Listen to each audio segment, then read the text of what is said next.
Capage TV.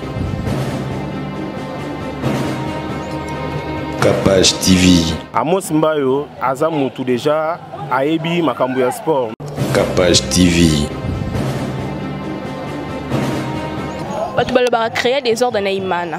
Créer des ordres. Capage TV. Ministre Bissonioso, non, de l'État. Capage TV. Pour Aza déjà Moutou, Aebi déjà Makambuya Sport, Yambo Kanenge Tambolaka. Capage TV.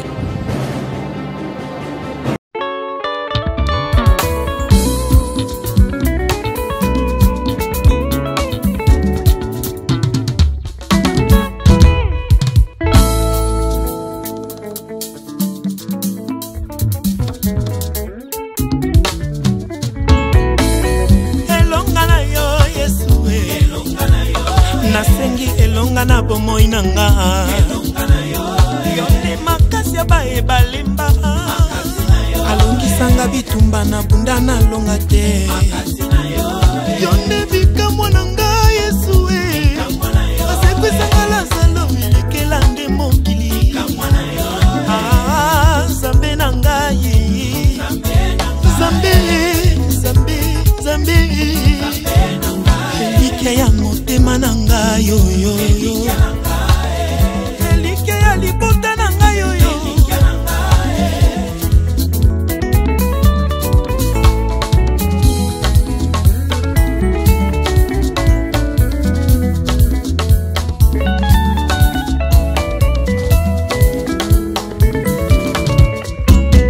Yesu yonde Nzambe Elike ya basantu mokonzi na ngai naluki kati ya bato namoni Nzambe lokola yo te Yesu tu es sans pareil Elikia na ngai makasi na ngai oyo lobi na ngai yango nde nakomona yo ndo simbi ngai na loboko na yo yangu ya na nyango akobotola ngai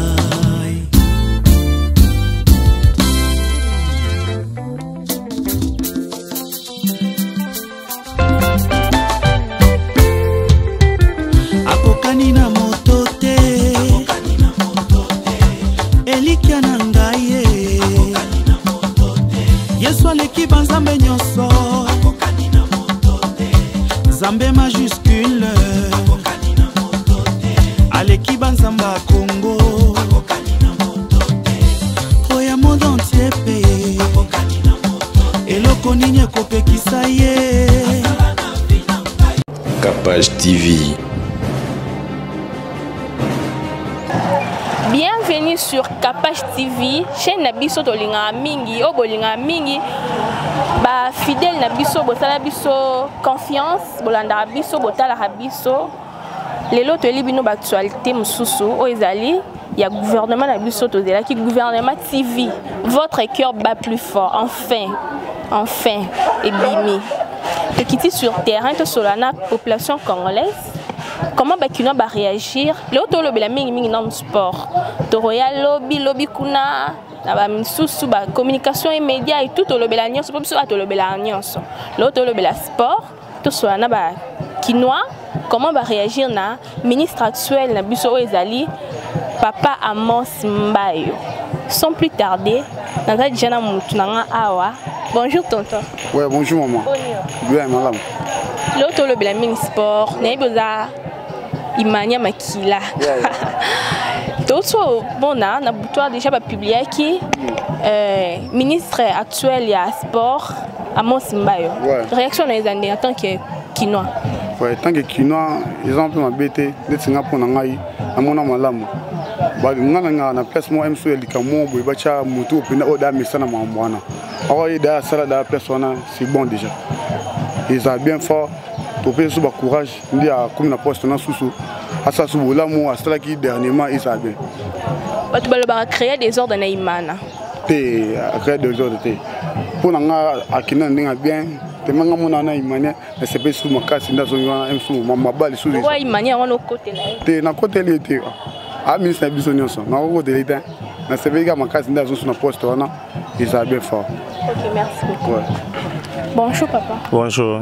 Choya Mosimbayo, Aza ministre actuel il y a sport, Nabiso a na Congo, gouvernement Bimi. Et ça l'onde. Bon, il y a les bosses na CP Lumingi, il y a au monde à Mosimbayo na ba niveau ana. Pour Aza déjà mutu, aebi déjà makambo ya sport ya mboka ndenge tambolaka. Choix na ya liboso na wana na CP na niveau wana na ndenge gouvernement Bimi. CP de batia Mosimbayo ministre sport. Donc ba obazaki avant, no ba ke ba yebi mamba balete po bia yebi mamba sport.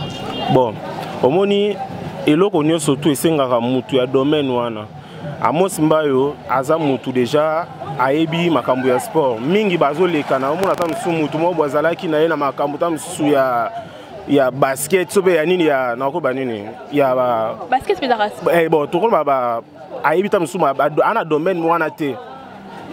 Le ministre moi oya suka ba domaine wana zalaki na ngote ayeko se retrouver na ba niveau wana de 1 an ayebaki na makambo wana te pe e banda ida ko kitsa déjà sport na biso et sengaka mutu ya domaine wana batulwa ba Mosimbayo ko koma na ba niveau wana déjà eza bien et bien déjà na ba niveau wana ngoye c'est pelisa biso ko mona eke ministre ya sport et ça linga bielo ko liboso wana bino bozala rabo abanzi bien comme alobio yete banzi ko réclamer yete te ay msa te mamba balete mamba sport te ko banda bieza na problème te ako banda na bien problème ezala kaka ke tango bakotaka na kati tango ekoma na kati ndo mona mutu akomi ko sela makambo ko boye ozo sa neti ke ko boma bale mais biso ebandeli boto yambaka bango kaka to yambiye kete ndenga ye wana il faut makambo etambola bien to ana posa sport na biso ekende liboso et surtout na makambo oya ya olandela bankambo ba joueur oyo il faut azala makasi il faut que luka koyeba ndenge makambo yo tambola na eza na ba entité na ba niveau tout il faut aye bango penza il faut maîtriser yango lo pa so sepela yango wana Capage TV. Toti kolanda cher ami internaute toti Hollanda ba vie ya bato ba vie ya ba Kinois ya ba Congolais population congolaise mais sous balobio amo Simbayo lokaza imanie aye ko privilégier imana mususu pe balobi ta aza du domaine yebi mahamba sport donc en ça la bien biso to souhaiter ka ba bonne chance to souhaiter to pese ka ba bonne chance papa mo Simbayo musala malamu to na posa sport na biso ekola ezala bien sport et loisir donc oza ministre ya biso mais ma biso malamu to limité o ba joueur boye te to souhaiter ka to pese ka ba bonne chance au sala bien na Capage TV abso to bandoye la bino kaka ba nouvelle ba actualité bolingaka papa mo Simbayo longola esprit à tendance donc l'esprit à tendance donc sport aux a sport aux a pour la biso nyonso po ba kino ba déclarer ba bioté le rosa imanie na sport on a des le comme ministre sport to mona ka imana des aliboso prouver biso le contraire linga biso nyonso ba renaissance des ali ba zembe zali ba vite ba lupopo nyonso za sport travailler na biso malamu. Te souhaitons ka ba bonne chance. Capage TV to zaka wana pona bino ba abonné na biso bolinga biso to remercier bino nyonso to pesi bino vraiment merci beaucoup continuer ko s'abonner à Capage TV bo aimer puis bo partager ba vidéo na biso et ça la biso bien to linga bino mingi ba mbote belé place boza bino nyonso ya na poto na kin bana poto bana ngola Kinshasa mobimba na ba ministre nyonso bonne chance na bino musala malamu to na posa Congo changer mentalité quinoise bon mais ma biso malamu en tout cas et l'autre bana ko look en fait et bimi pour muté mais bana ko beta mais ce que to comme na biso poser to zela ka musala banda to zala bien to pesi bino ka ba bonne chance to ebi que espoir ezali nyonso ezala bien na papa na biso fachi atambwisa biso nyonso musala eke malamu merci na bino nyonso makambo efrenaki makambo ezalaki ya le passé on a passé tout le monde en lisu te na ba ministre nyonso ezala ya media ezala ya sport ezala tous les ministres gouvernement mobimba to na posa to sala to zala bien to vivre un peu bien pour peuple congolais les liming en tout cas bo be biso malamu to sengi bino kaka bon mais biso bien beau travail biso bien en fait. Merci beaucoup, merci na pesi site Capache major général bambote belé ba gros bisous la patronne mbote sous na Martinez tout nos concerts là ngai Rosie Gucci na côté nous prochainement na un nouveau numéro. D'ici là portez-vous bien, bye.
Capache TV.